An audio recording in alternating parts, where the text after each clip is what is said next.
Olá.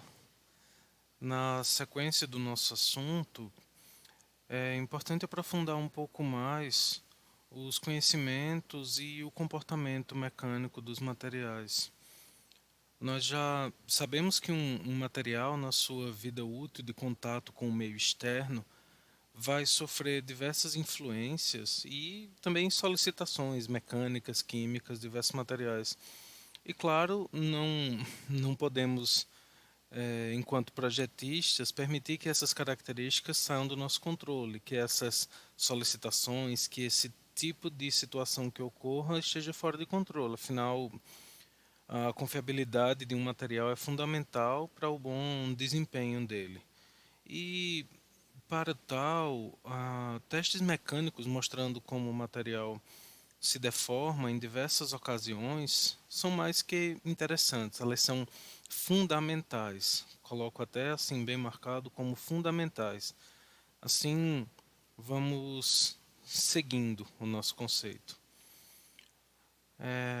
Um dos testes mais importantes para esse tipo de análise, né, a gente talvez já tenha até falado um pouco disso, é o teste de tração.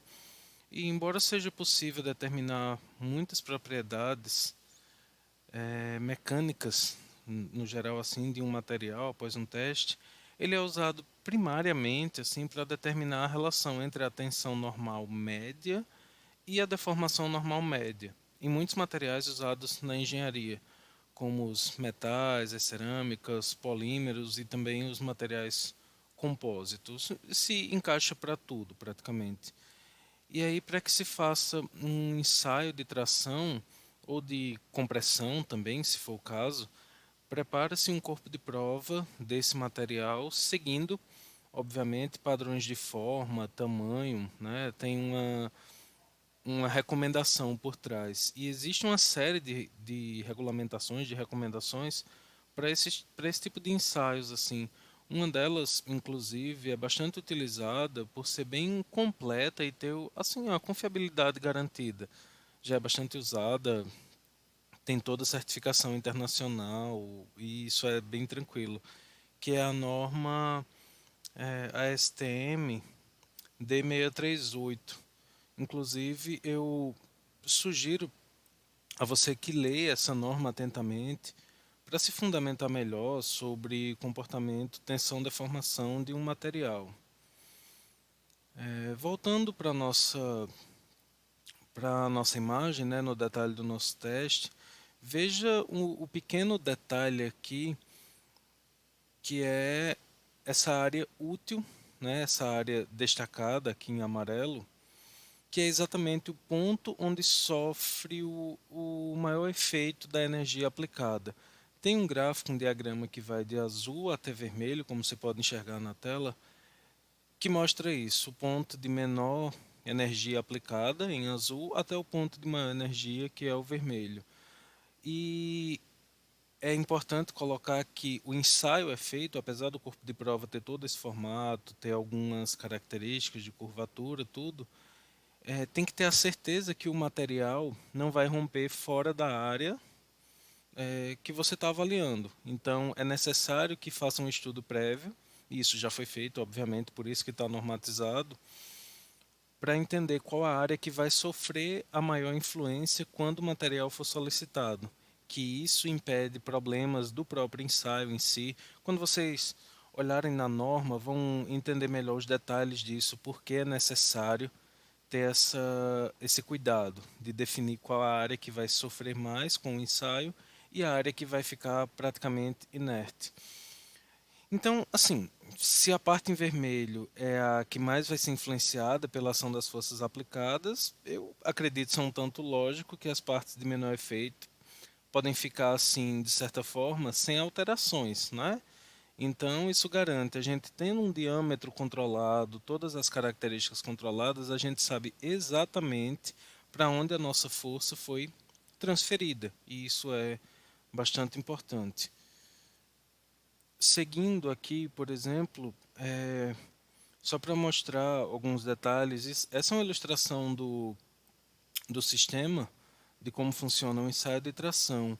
E assim, os termos mais importantes no ensaio e determinação das propriedades mecânicas dos materiais são a área da seção transversal, né, a área da seção do corpo de prova, e o comprimento padrão de referência. Tem o nome seção nessa imagem aqui da ilustração, e entre esses dois pontos é o que ele considera como comprimento de referência. E aí, eu acredito que você consegue perceber, né, vendo essa figura da máquina de ensaios, que essa seção fica exatamente entre esses pontos. Lembrando, isso é o que está representado em vermelho na figura tridimensional, e aqui aparece o ponto inicial e final.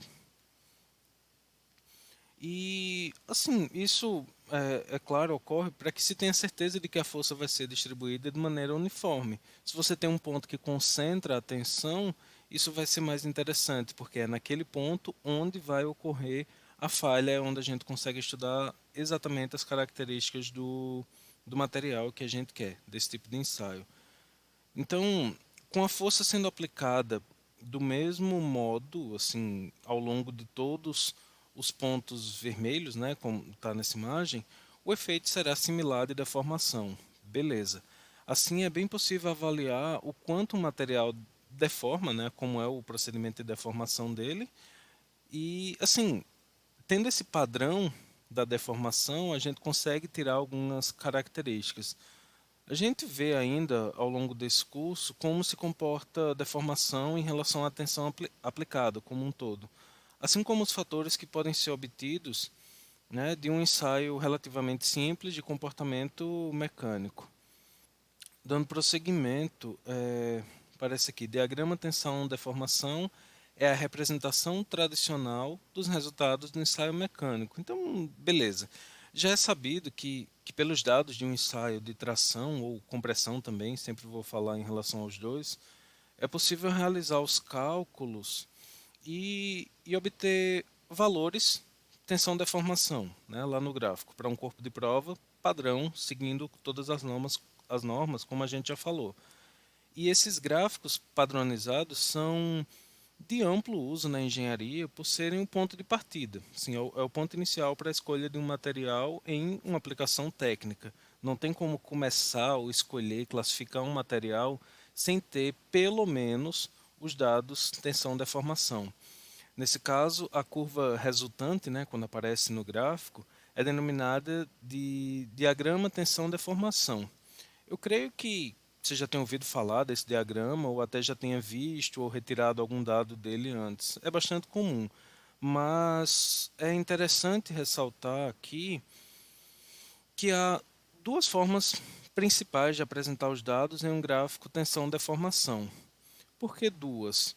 Uma delas mostra os dados convencionais, considerando a área da seção transversal do corpo de prova como sendo assim constante durante todo o ensaio, e também a aparência real, indicando a área como variável ao longo do processo. Veja o que temos aqui. Duas situações, uma com a área fixa e outra com a área variável. Assim, a área da seção tende a diminuir ao longo do ensaio, o que de fato ocorre, né? Isso é visto sempre, fazendo com que a tensão encontrada seja um valor maior. Se a gente considera, tem aí tensão, força por área, no caso a primeira, força por área inicial, e a tensão real, força por área naquele ponto. Se a área reduz, a tensão vai ser influenciada por conta disso. Tá? Você deve lembrar que tensão é uma medida da relação da força com a área, sempre, né? A gente tem essa relação força por área. Então, quanto menor a área onde essa tensão é aplicada, onde ela se aplica de fato, maior será a tensão. Essa tensão é chamada de tensão real, tensão verdadeira, sim. E para facilitar esse entendimento e também saber por que precisa disso, o que é tensão real, o que é a tensão que não é real, não é verdadeira, isso, o que de fato acontece. Vamos analisar na sequência aqui um diagrama. É um diagrama genérico de um tipo de material, de aço, que facilita a visualização dessas constatações. delas como um todo. Então, observe o seguinte: tem aí um gráfico, tensão representado ali por sigma e a deformação. Veja aqui nesse gráfico que são várias as informações que podem ser obtidas, a partir do ensaio mecânico. A partir desse diagrama convencional, vamos dizer assim, é possível analisar tensão nominal ou tensão de engenharia. Como já dito, assim, eu posso repetir, essa é obtida pela carga aplicada pela área da seção transversal do corpo de prova, que é o nosso A0. Então, é essa relação direta. Esse cálculo faz uma consideração de tensão constante ao longo de toda a seção transversal entre os pontos de calibragem do equipamento ou área útil, como a gente definiu anteriormente, e é o que aparece lá naqueles pontinhos da máquina, os pontinhos pretos em cima e embaixo, ou a área vermelha do corpo de prova, tá? Volta lá e dá uma olhada nisso.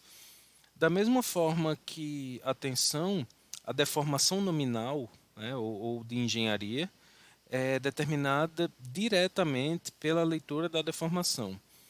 A deformação assim pode ser definida como sendo a relação entre o aumento no tamanho, né, que pode ser observado por um equipamento que mede a deformação precisamente, que é o extensômetro. Na norma também fala sobre isso. Eu não vou entrar nos detalhes porque isso é bom olhar exatamente como aparece na norma. E assim, e o comportamento inicial. Então a gente pega o comportamento inicial, o tamanho inicial dele e analisa como ele ficou no final do ensaio. É um comparativo do início e do final. Lembrando que o final é imediatamente após o término do ensaio. Tá? Tem máquinas, tem equipamentos que mostram isso. Essa é a forma mais rápida, mais prática de demonstrar a deformação. Note que esse alongamento delta é uma variação de medida, então são utilizadas grandezas de medida para isso, então metro, centímetro, milímetro, todos. E o comprimento, como aparece ali embaixo, o L0, também segue essa grandeza, ou seja, a deformação de um material é uma medida, um tipo de medida adimensional. Isso é bastante importante frisar, essa questão de ser adimensional, porque não gera dependência de nenhuma outra grandeza. Assim como não importa qual sistema de unidade que está sendo usado, eu acredito que fica claro isso. Se é uma relação centímetro por centímetro, metro por metro, polegada por polegada, seja o que for, vai ser sempre adimensional, já que são iguais. Ah, outra forma de representar é em termos percentuais, também é possível. Considerando a medida L0 como valor de partida, é possível calcular isso em termos de percentual de deformação. Se esse L0 é sua medida padrão, quanto por cento aumentou em relação àquilo? Essa é a primeira forma de análise, é o primeiro pensamento. Voltando aqui ao nosso gráfico, vamos observar cada uma dessas partes. Eu deixei marcado aqui cores diferentes para facilitar. Azul está a zona elástica e cinza está a zona plástica. A região elástica, ou comportamento elástico, como é comum aparecer, pode ser entendida como uma região na qual a deformação observada é diretamente proporcional à tensão aplicada. Além disso, dentro dessa região é possível considerar, sim, de uma forma bem geral, que um dado material retorna à sua posição inicial quando a carga aplicada é retirada. Tranquilo? O que isso quer dizer na prática? Assim, quer dizer que um objeto, quando deformado até um pouco antes do seu limite elástico, ele só ficará com essa deformação se a carga permanecer aplicada. Imagine uma barra de aço que você tenta dobrar fazendo bastante força. Se a tensão que a sua força gerou não cruzar o limite da elasticidade do material, assim que você soltar essa barra, ela voltará tranquilamente ao seu formato original, né? Não permanecendo com aquela deformação que foi gerada. Veja o detalhe aqui só ampliação do gráfico para ver bem onde fica limite de proporcionalidade, tensão de escoamento e o limite de elasticidade como um todo. Ampliando mais ainda, né, assim, para a gente entender essa área tão pequena que ocorre, veja aqui o finalzinho da região elástica. Há acho que dá para ver, é possível ver um pequeno achatamento da reta que caracteriza o comportamento linear, né? Esse pequeno trecho, mesmo que ele esteja dentro da região elástica, é observada uma mudança de inclinação. Então, algo está acontecendo aí. E vários estudos de caracterização de materiais indicam que esse distanciamento assim do ponto da linearidade que ele vem desde o início até o final dessa zona elástica aqui, corresponde a uma deformação epsilon, uma deformação padrão, que corresponde a 0,2%, ou seja, 0,002 de deformação. Um valor muito pequeno, mas que tem uma diferença, tem um algo a mais para ser considerado e a gente vai falar mais sobre isso no decorrer dessa aula. Voltando novamente, no gráfico, assim, você observa que é praticamente impossível ver essa diferença na inclinação da curva de tensão. Por isso a gente colocou esse zoom bem elevado para entender melhor. Mas é fundamental que se tenha a noção da existência dessa mudança no estudo das propriedades, porque isso é um indicativo da mudança da zona elástica para a zona plástica de um material. Então, é bom saber para saber onde ele vai mudar exatamente a sua característica. Esse exemplo aqui é de um material comum, de um aço carbono comum, não tem os detalhes específicos de qual, mas eu preferi colocar esse aço pelo fato dele assim apresentar os diversos comportamentos ao longo de um ensaio mecânico. Tem a região elástica, tem essa transição, tem a zona plástica, aparece o limite de resistência como algo bem aparente, assim, bem visível, uma forma bastante didática. Vamos observar agora e entender um pouquinho o detalhe de cada uma dessas regiões, que é a região elástica, e a gente vê o seguinte: o comportamento elástico, de uma forma bem geral, é o mais fácil de ser observado, né? Já falado isso, pois é caracterizado pela linearidade e também pela proporção entre tensão e deformação de um material. Nesse período, a lei de Hooke, que a gente vai ver em detalhes mais na frente, é válida completamente. É também na região elástica que é determinado o módulo de elasticidade do material, que é a relação média assim, da tensão e da deformação em cada ponto do ensaio, isso dentro da região elástica. Note que cada valor dentro dessa região, cada valor de tensão gera uma deformação proporcional a ela, né? E assim, pegando cada par tensão-deformação, é possível encontrar o valor médio do módulo de elasticidade. Ah, outra coisa aqui, gente. É importante destacar que muitos materiais possuem o limite de elasticidade e o limite de proporcionalidade muito próximos, né? E na prática isso quer dizer que para alguns materiais não é nem possível distinguir um valor do outro.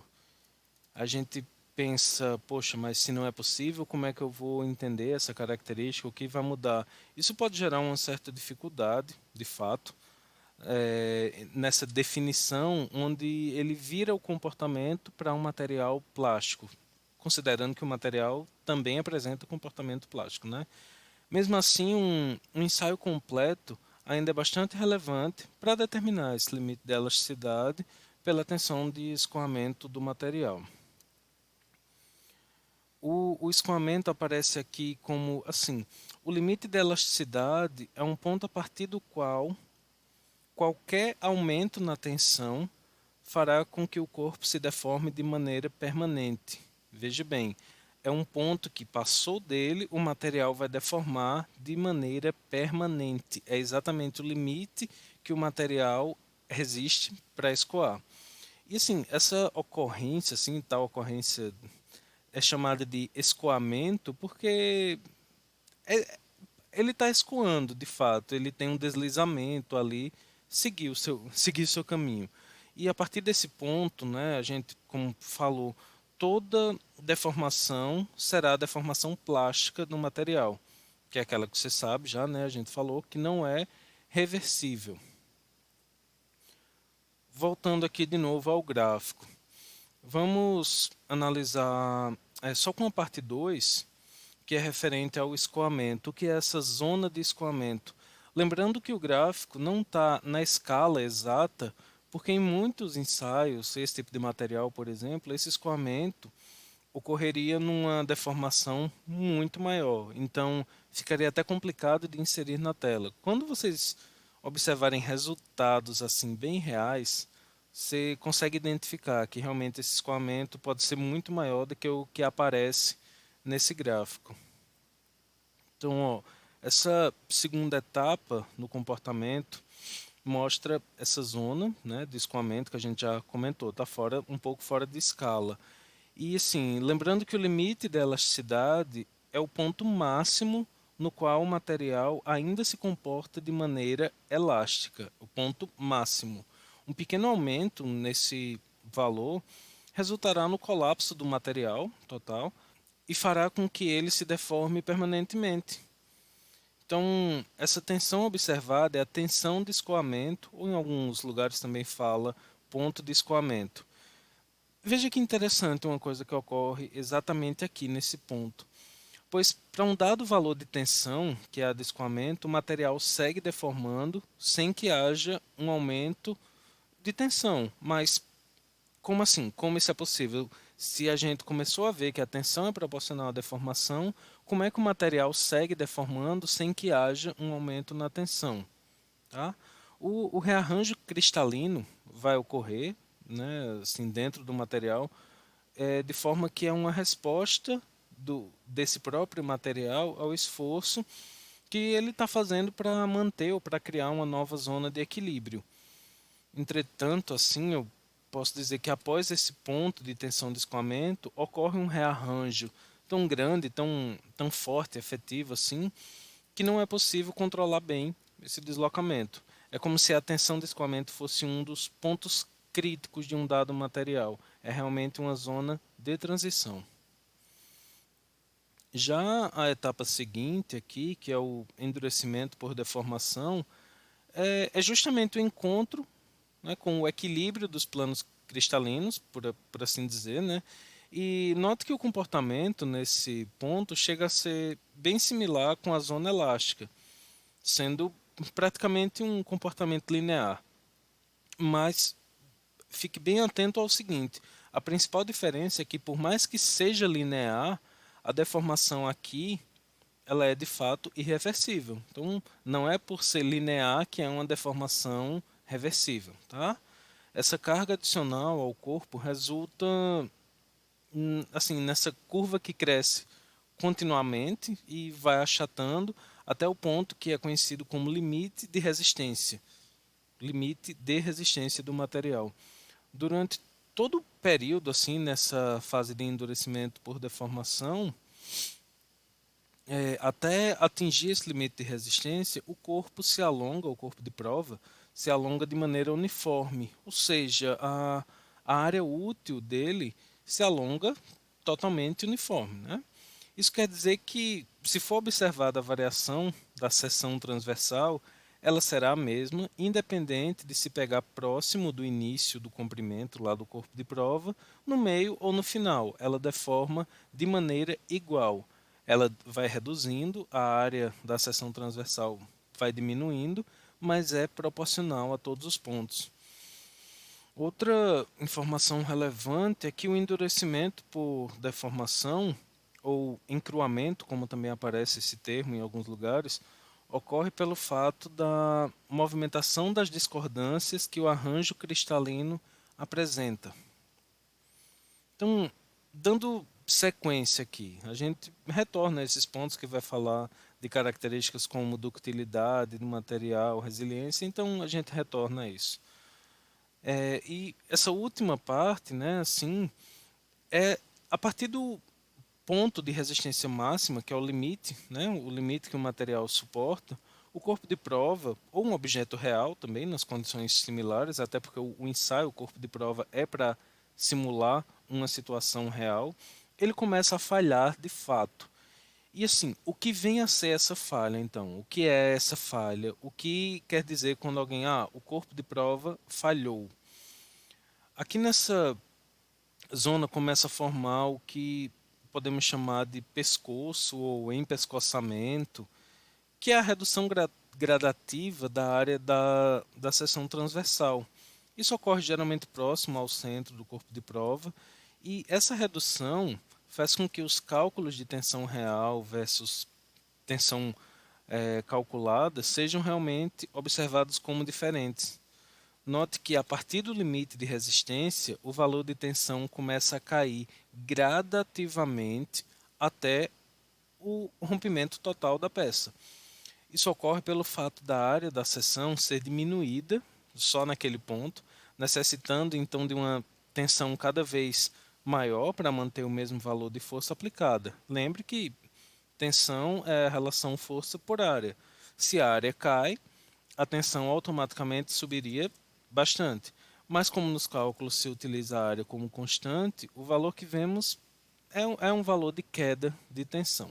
Tá? E por fim, voltando ao gráfico completo e mostrando um pouco como fica o corpo de prova. E assim, dá para ver que a área da seção começa e continua por um período constante e depois ela segue e vai diminuindo, diminuindo até a formação do pescoço e quando chega na ruptura, onde apresenta ali a tensão de ruptura do material.